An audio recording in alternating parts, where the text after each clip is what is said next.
The following is a special presentation of Tony Kurre Radio. Welcome back to Tony Kurre Radio. And golly, I don't even have my video on there. There I am. I see your lovely face, and there's Tony on the other side there. Keefer, of course. So we just got done doing Need to Know. If you get a chance, check out that show. It's fantastic. And then you can back it up with Keefer and Kurre. You can hear it at least 5 days a week. And, of course, also see us on ABC 3340, the starting lineup, where we're going to have one Taylor Hicks on this Saturday morning. Very exciting. Looking forward to having him on. He's actually going to be in studio with us. And then Trent Dilfer, the head coach of your UAB Blazers. They have the bye week this week, and they're getting ready to take on Navy next. And he'll join us on the show the following Saturday. Let's give them some credit, Tony. Really good effort up in Fayetteville. They played Arkansas tough, and I know Trent had been proud of his team. He was. He's not into moral victories, and he shouldn't be. Yeah, of course not. And this is a team that hasn't beaten an SEC team in 20 years. Last time they did that was Mississippi State. And I told him, I said, when you're up 14, 17-3, don't you wish you could just stop and just revel and embellish the moment? Just feel the moment. Just to know that you have a team that you're a 24-point dog against, down 14. Wouldn't it be nice just to be able to take a timeout for like a half an hour and just relish in it and just feel it? and because more than likely, we just know, because just while you play 60 minutes, it's probably not going to end up that way. Yeah. But boy, they give it a shot. So yeah, congratulations to them. And of course, coming off that ULM loss, he needed to bounce back pretty importantly. So big stuff. You are gracious enough, obviously, to do shows here on Tony Kurre Radio. And I like doing this show because you and I talk a lot, and I consider ourselves brothers, and we do a lot of media things together just recently of all the years we've known each other, and we finally starting to work together. And I really enjoy your thoughts and things on a lot of different topics. But I like to come up with some things and just kind of throw some zingers at you just to see what's your thoughts. And of course, I know you love classic rock. You're really into songwriting. You're into poetry. You do a lot of politics. Yeah. But there was some breaking news today that really was kind of an eye-opener for me, and I wanted to share it with you.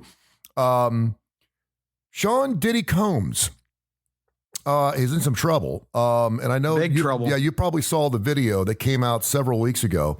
And we're recording this show, what is today, the 17th? Mm-hmm. But we're just hours removed from pleading. He pleaded not guilty to federal sex trafficking. Now, this is federal sex trafficking and racketeering charges on Tuesday. U.S. Magistrate Judge Robin F. Tronovsky judged and denied his request to be released on bail. P. Diddy's going to prison tonight. Wow. Yeah, I was not aware of that. And what's amazing about it is P. Diddy offered $50 million. He said, I'll post a $50 million bond. I'll also wear a GPS monitor around my waist or around my ankles, and I will not travel anywhere outside New York City or Miami. How will that fit you? And the judge said no. Wow. She said there's very significant concerns about Combs' substance abuse and what appears to be anger issues. Combs' attorney, Mark Agnifilo, said his team is appealing, obviously, the decision to hold Combs without bail in a hearing set for tomorrow. His attorney said there was a 10-year relationship with a woman, obviously we've seen the video of, presumably about R&B singer Cassie. There was no coercion, no crime. There's basically someone who brought a civil case, now is finding themselves as a witness in a crime case. We're going to fight this case with everything we have as he is, and eventually he's going to be shown to be innocent. It also goes on to say, and again, this just broke earlier, so depending on when you're going to hear this, the charges Combs allege he threatened and coerced women and others around him to fulfill his sexual desires for years. The Bad Boy for Life singer was reportedly offering a $50 million bond so he could be released from the police custody. He also offered to wear a GPS monitor, would accept his travel limited to New York City and Miami. His attorney said he's not a perfect person. There has been drug use, and he's been in toxic relationships. The documents also claim that Combs created a sexual and criminal enterprise whose members and associates engaged in various crimes such as sex trafficking, forced labor, kidnapping, arson, bribery, and obstruction of justice. The documents also claim Combs forced victims into sex acts called freak-offs, where he used force to cause victims to engage in intended and extended sex acts with male commercial sex workers that Combs arranged, directed, masturbated during, and often electronically recorded. Yeah. Well, that's the thing. That's how arrogant and just self-entitled this guy is. They had cameras in like every room. The feds have like Tony enough footage to do like 10 full-length movies. Yeah, they found like 17,000 bottles of KY jelly in his apartment. Oh my gosh. Listen, when I see this, and I'm glad I read the article, and I don't think enough people read articles. Once you see something, when they look at the headline. They look at the headline and they think, "Oh, here's another gold digger trying to get some money from this guy." And we all saw the video. Yeah, and she probably had it come in, and she probably coerced him into beating her, and da da da da da. Well, there's a dude that's suing him too that he took liberties with. So it's not just this is a multitude of people coming forward, and they've got video of it all. This is a guy who has sold over 11 million albums.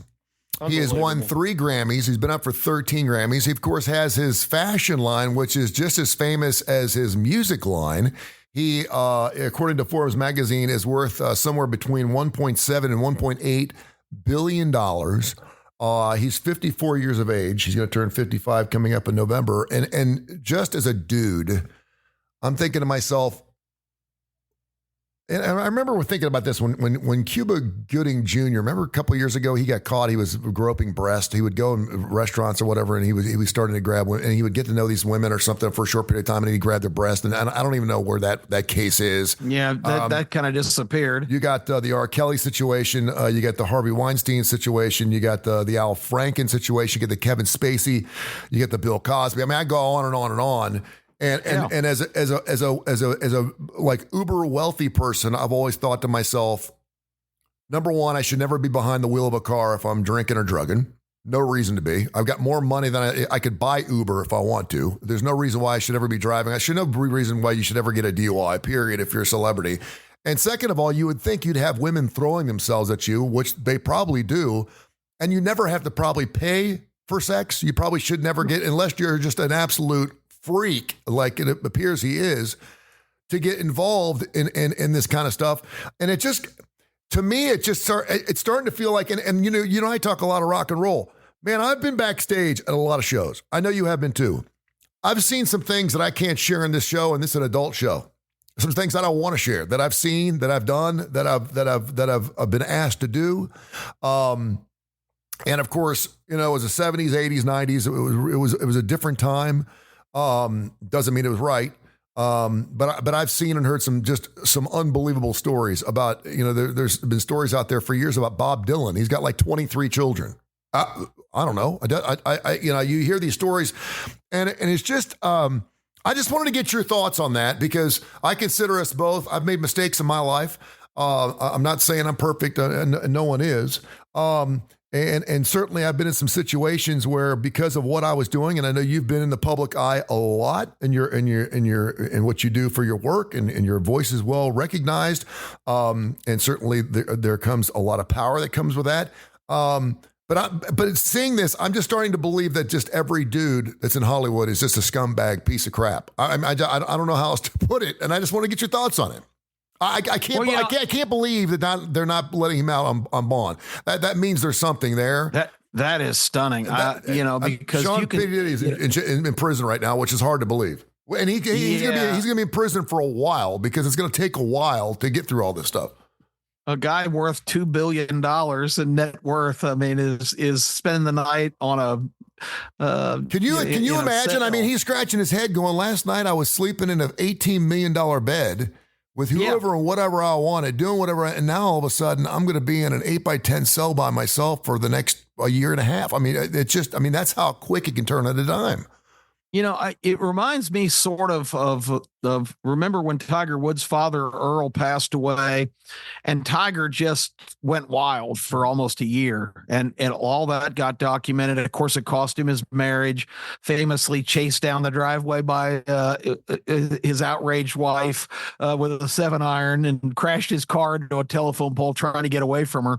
But Tiger Woods said some interesting things after all that kind of kind of blew. I guess it didn't blow over, but he explained it by saying, you reach a point where you just don't think you're accountable. You reach a point where you think you're at some kind of elite level where you can do anything. And because of your money and your stature and your power and all the people that take care of everything, every detail for you, I mean, you think that you're invulnerable. And he said, I can't believe now, thinking back, that was my mindset. But he said, that's exactly how I felt. I felt like, if I wanted to indulge in my wildest sexual fantasies or just, do whatever I felt like doing at the time, that I was entitled to do that. And I think that's the trap that a lot of these people fall in, that, that they just think they're above the rules of society and laws.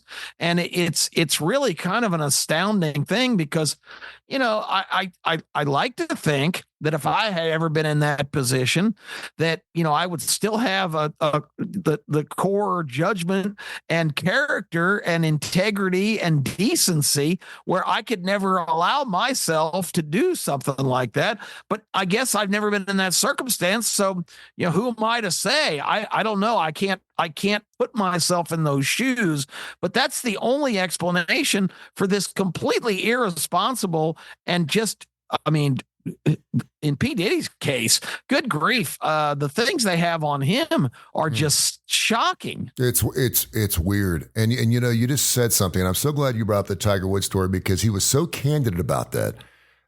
He did. He said, I thought I could do anything. I can get away with it. And even, I was above regular rules. He was and you know why? Because for a long period of time, he was. Well, I mean, P. Diddy, this goes back 16, 20 years. He's been doing this stuff for 15, 16, 17 years. Bill Cosby, for all we know, has been doing it since he was making comedy albums back in the 70s. I mean, drugging women for 40, 50 years. To abuse. Bill Cosby. And you got to think at his height, Bill Cosby was maybe the most popular figure in the entire country. Could get anything he wanted. Women love comedians. Women home and drugging them so he can take advantage of them. That's just insane. And if he was doing that in his 70s, imagine what he was doing in his 30s and 40s. Oh, when he was on I Spy. It's just amazing because, we're talking the beautiful people, the wealthy people, the powerful people. And you're right. For a period of time, you get away with it. And I've seen all people, I've got several friends of mine that have done really, really well for themselves in the celebrity dome, in music, in writing, and they live this life, and they look back on, they go, wow, man, 10 years ago, 15 years ago, wow, I was doing some things I should not have done. And thank goodness they got smart enough and turned it around, so they could enjoy the fruits of their labors and not spending it, an 8x10 cell. Trent Dilfer, who I just did a show with, and he'll join us on the starting lineup here next week, was telling a story on our most recent podcast called The Inferno, where it was very candid, and I was appreciative. I was asking him about NFL women. I said, I got tired of watching the Kansas City game because I got tired of seeing Taylor Swift every single time I looked at the TV. And of course, they were beating my Bengals. They beat them by 1 point. The Bengals should have never lost that game. No, gave it away. It just pissed me off. And I was asking him, what kind of women does the National Football League bring in? I know what kind of women. I've seen NBA wives. I know about baseball wives, but the NFL, what kind of women? He was talking about more of a pure thing. He said, I will tell you a quick story, though. He said, it's amazing because he spent 13, 14 years in the league, and, the wives don't get the best seats in the house when they're at home games. He said, they save the best seats in the house to sell.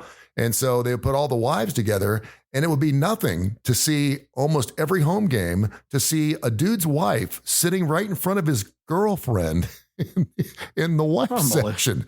And he's like, I'm not going to mention who used to do that, but I'd walk over to somebody and say, hey, Joe Schmo, look up in section 312. Isn't that your wife? He's like, yeah, I brought Stacy, and wasn't that your girlfriend that you met in Baltimore last night? And she's sitting right behind her. And I'm like, gosh. And he's like, holy crap. And he goes, and then you go out and expect him to make a big play the next time. And he's thinking to himself, holy crap. But he did say he thought that the NFL did a great job. The NFL does a fantastic job, and a lot of this had to do with the Ray Lewis stuff, the Aaron Hernandez situation. They've really tightened the bell strings on a lot of things that they allow their players to do off hours.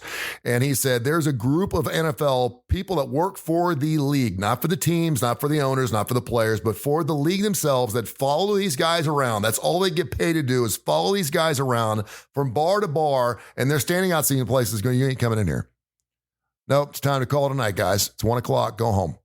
And he's like, wow. I've been told, because I've seen Montana told, I've seen these guys going, oh, we're fine. He's like, no, you've been to 3 clubs. This is not the kind of club you need to be in. They'd stake out places a couple of days ahead of time to know exactly which clubs that players should or should not go into.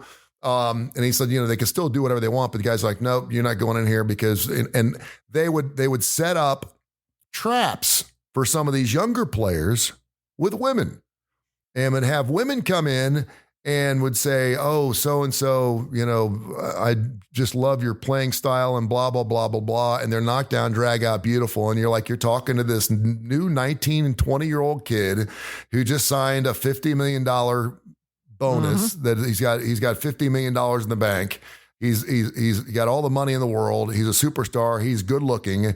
And you've got women. He goes, you would not believe how many women come out to try to get these guys and either sleep with them, get them to spend the night with them, get to be their husband or their wives, whatever. And he's like, it's crazy. And I was like, I can't imagine. I can't imagine. I really can't. I mean, I've watched enough daytime television to see a guy that's is being accused of cheating on his wife. They put him in the green room and they sent a stripper in afterwards. And they got the camera on and she's sitting there crossing her legs 3 or 4 times and he's over there looking at her and she starts coming on to him. And of course he starts coming back onto her and she goes like, I knew you were cheating on me. He's like, well, you trapped me, for God's sake. You put me in a green room with a stripper. What was I supposed to do? You do that to the average guy, he's going to get caught every single time. And these guys in the NFL and any other sports, powerful people, they ain't as smart. They ain't as smart than we are. They're not. And guys do dumb things. We're visual animals. We do stupid things. And the world has changed because that little thing that hangs between ladies' legs. We've had wars for it. We've broken up marriages. We've changed countries for it. It's a pretty powerful thing. And to see P. Diddy at this point, I mean, the guy's 54. He should be riding off into the sunset into his career. He should be riding off into his 60s with everything on the table. He's rich. He's wealthy. He was familiar he brought Usher on the scene. He brought Notorious Big on the scene. He brought all these huge rap singers, Run DMC. And all of a sudden, and you can tell, I don't know what kind of prosecutors these guys are, these civil prosecutors that come in. I mean, these are the cases that make or break your career. You don't think they're going to go all out on him. Oh, and absolutely. paint a picture of him that looks and like he he's spoon-fed them again. I can't say this enough times. The evidence is absolutely overwhelming. He left and it was his own doing. Yep. It was like, yeah, I'm going to film all this so I can even get more jollies watching what happened. You talk about I mean, you might as well have lit a keg of dynamite and strapped it to your waist, because I mean, he's just blown himself right up, because there's no way to get out of this. He's left a trail of evidence, and he's got a whole line of people ready to completely barbecue him, because there's so many people that were abused and beaten and sexually completely inappropriately handled. There's arson charges in here. What? Arson, unbelievable. I mean, I like to think that we all have good hearts, and I know we're sinners and we make stupid mistakes. I get that. I like to think, regardless of how successful, how good looking, how whatever someone is, how powerful it is, that they use those for good powers and good changes in life. And I realize that some people can't do that.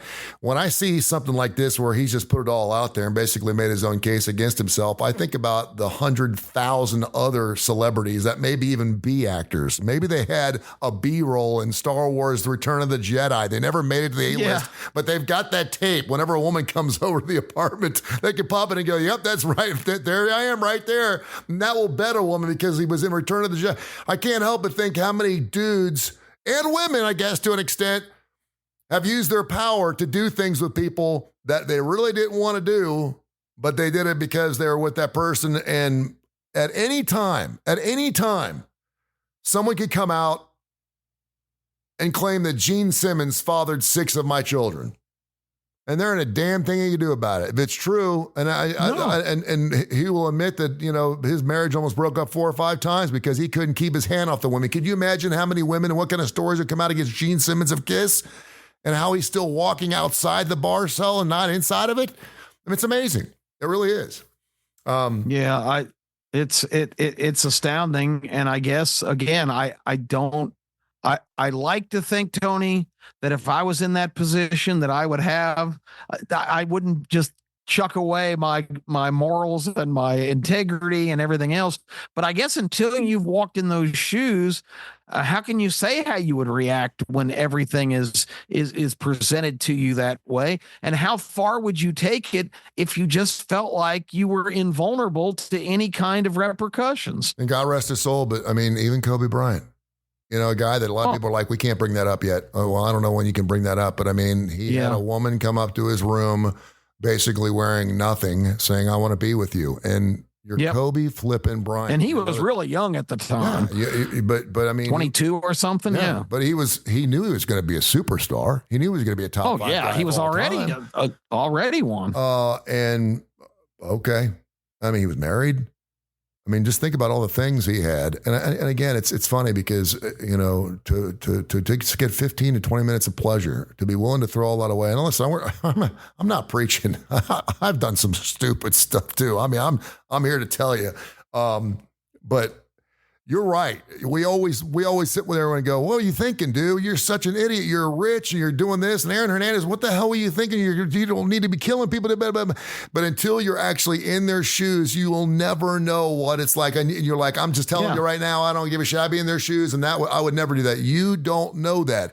If you're an average looking schmo who never got it done in high school and college, and all of a sudden you're a professional football player, and you got everybody looking at you, loving on you, all of a sudden you've gone from a 7 to a 10 because you just caught 13 passes against the Buccaneers last weekend. You've got women waiting outside the locker room and they're throwing themselves at you. You can't answer that question until you've been there. Unfortunately or unfortunately, most of us. And this is no new phenomenon. I always quote my favorite book, Ball 4 by Jim Bouton, which was written in the late 1960s, before tell-all sports books were ever allowed. He was shunned by all of baseball for several years because he wrote the first insider book, and he talked about the temptations on the road because they were called baseball Annies, and every hotel you checked into, the lobby was full of baseball Annies desperately wanting to hook up with one of the players. And one of my favorite stories in that was I can't remember the player. He was with the Seattle Pilots at the time, which was the original franchise in Seattle. But they got into town on a bad losing streak, and one of their best players walked in the lobby and immediately started chatting up what was described as a very less than attractive woman, pretty downright homely, and he disappeared and never was seen again the rest of the night. And they asked him the next morning, what was up with that? And he said, well, we've been going so bad. The old baseball adage is when things are going wrong, somebody's got to jump on the grenade. He said, and somebody said, did anybody see her? And this might be a little graphic for our show, but because I don't know how many people are baseball fans and are familiar with Joe Torre. Oh, yeah. But Joe Torre is kind of a ruddy looking Italian guy, and whatever. Somebody said, well, what did she look like? And one of the players who saw her said, kind of like Joe Torre with tits. So this is not a new thing. No, it's not a new thing. No, it's been going on since Adam and Eve, man. It's just amazing. And Helen of Troy, the face that launched 1,000 ships. Oh man! Because the Prince of Troy stole away the king's brother's wife on a diplomatic trip to Greece. Yep. That's really funny to kind of go and coincide with this. And it was something I wanted to talk about on Fox 6, but they kind of blew away my idea. But a lot of people brought it to my attention. Wesley's Booby Trap is for sale. They're I thought it. I passed that so many times in the old I had days. to. I worked at a place called Suds Lounge every Wednesday, and I drove past that thing 1,000 times. And oh boy, I'll never forget seeing a woman with one arm and one leg and a cigarette in her mouth out in the phone booth. She was just basically a pogo stick. And we walked in, and she's like, "I'll be in a minute. I'm up next." I was like, "Okay," and she come hopping out, and it was the most amazing thing I've ever seen. Oh my God! And of course, I never set foot in Wesley's booby trap. I have to tell you, I passed it because every other weekend when I first worked in Birmingham, my family was still in West Memphis, Arkansas. So I had made the trek every Saturday night, every other weekend back home till that's a long, lonely road, my friend. So till I start 22. Before I-22, that was every podunk town. That was Americana defined. And if anybody doesn't believe in the great man upstairs, I'm telling you, Tony, there were times after working all weekend and driving from basically midnight to 4:30 a.m. I swear I was sound asleep at the wheel more times than I know. And somebody piloted me to success. There's no way I should have survived that era. Jesus was sitting in my front seat. He was my co-pilot many times coming back from Suds Lounge. I'll tell you, coming across the Black Warrior River, across that bridge.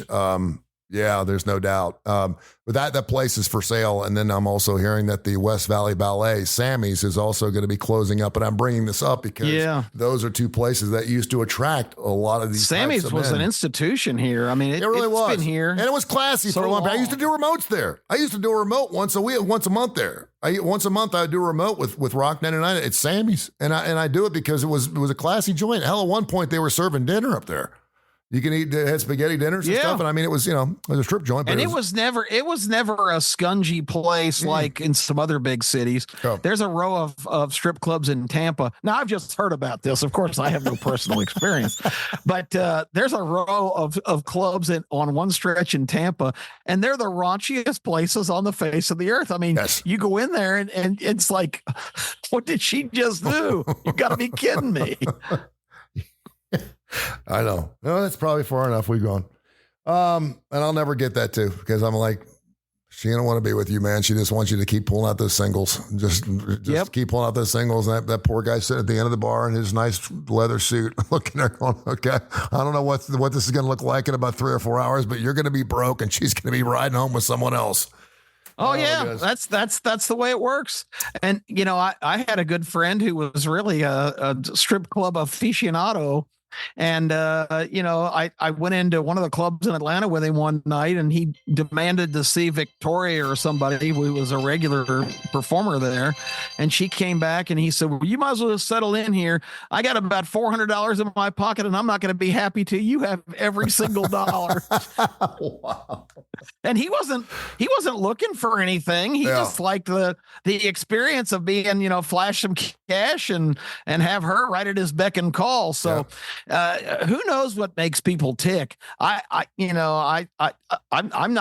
pretty flamboyant. I'll spend money on things, but I never found myself anytime I was ever in one of those places just excessively spending, because it's just, if you have any intellect at all and you're not just bombed out of your mind, it doesn't make much sense. No. I don't know what kind of gratification you're going to receive from having your pockets emptied for, just what you might as well take a shot. You might as well take a shot, take a woman out to a nice dinner, and spend the money that way, and hopefully get you something. And maybe you actually fall in love. But yeah, the dude spends $35 for a watered down Jack and Coke and walks out by himself at 2:00 in the morning. I've been a miserable failure. I have still not figured it out after all this time, and I fear I never will. Hey, check us out. Tell everybody where you can be found in Radio Land. Then I'll tell everyone about the TV station. Yeah, I'm really not only I'm just thrilled with our show, the starting lineup on ABC 3340 every Saturday morning, but we've got 2 accompanying radio shows on Jocks 94.5, 8 to 10 Saturday morning, Kip and Terry Game Time. We go around the league. We hear from all kinds of very interesting characters, analyze all the games in depth, get everybody's kind of feeling on the ground at some of the venues where the games are being played. And then on Sunday morning, Tony, this is our 8th year with the morning after from 9 to 11. It's the longest running continuous sports show in Birmingham right now. There you go. You guys, of course, eclipsed that with the morning drive, but we've since you guys stepped out and the roundtable guys left, this is our 8th year. years, so we're the old veterans at Nice. Jocks now. Good. We love that show because it was an experiment at first to see if people were going to be willing to get up on Sunday morning and talk about the games.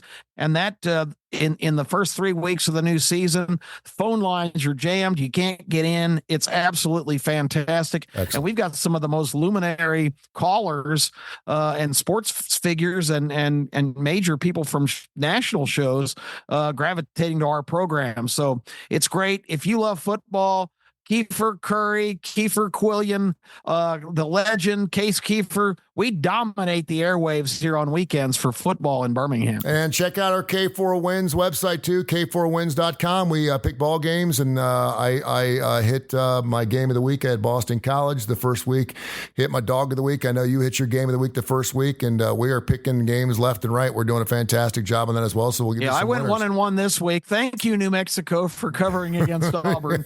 Exactly. Everybody told me I was insane. My own son said on our podcast last week, well, do what you want, but you would have to put a gun to my head to bet New Mexico. I would never bet on them. Well, this just in, sometimes the old school ways outrule the numbers. There you go. We'll have more winners for you. Go to K4 Wins. We give plays daily, and there's free winners on there too, k4wins.com. Check it out, and we'll see you again Saturday morning right around 10:30 on ABC 3340. Have yourself a good week, my friend. Thank you. Yeah, Taylor Hicks coming in. It's going to be great. Yes, sir. You know what I'm going to ask him, Tony? What's that? I've always been fascinated by this. Do you remember the song that he basically clinched American Idol with? It was a choice that I wouldn't have thought he would have made in 1,000 years. Was it the Doobie Brothers? No, it was Living for the City by Stevie Wonder. Oh, yeah, Living with the City. Yeah, and he actually, when he was in Vegas, that was the first song he played in his set, which was incredible. And he did like a 12-minute version, like the real version of that when he was out in Vegas. That was unbelievable. I used to like that song, but pardon me, my daughter's calling. I used to like that song, but then when I heard him sing it, man, I went out and bought the album. I was like, because I never had the album, and what an incredible rendition of that. But yeah, I'm hoping he brings his harp with him on Saturday morning and maybe plays a couple songs for us and just happy as that would be great. The legends already texted me and says, would Taylor be willing to come in the Legend Cave? I said, well, ask him. He might. All right. So anyway, that's going to be a lot of fun. We'll see you then. Okay, Tony. This has been a special presentation of Tony Curry Radio.